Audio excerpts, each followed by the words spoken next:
যে ব্যক্তি সূরা বাকারার শেষ 2 আয়াত পড়বে, রাসূল আকরাম সাল্লাল্লাহু আলাইহি সাল্লাম বলেন তার ওই পুরা রাত্রের জন্য এই 2 আয়াতই যথেষ্ট হয়ে যাবে।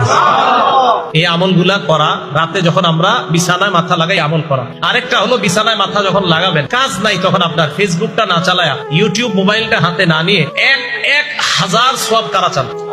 কয় হাজার সওয়াব? অথবা 1000 গুনাহ মাফ। 1000 সওয়াব হবে অথবা 1000 গুনাহ মাফ। মুসলিম শরীফের হাদিস নাম্বার 2698 নাম্বার হাদিসের বর্ণনা, সাদ ইবনে আবি ওয়াক্কাস রাদিয়াল্লাহু তাআলা আনহু বর্ণনা, তিনি বলেন কুননা ইনদান নবী সাল্লাল্লাহু আলাইহি ওয়াসাল্লাম, আমরা আল্লাহর নবীর কাছে ছিলাম।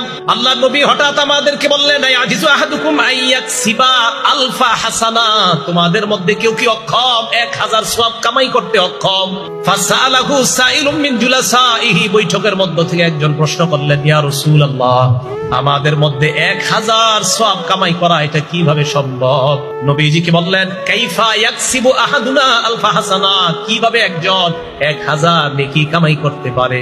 আল্লাহ নবী বললেন, শোনো তোমরা, ইউসাব্বিহু মিআতা তাসবিহা, কোন ব্যক্তি যদি 100 বার সুবহানাল্লাহ পড়ে, কয়শো বার? বলেন তো কি?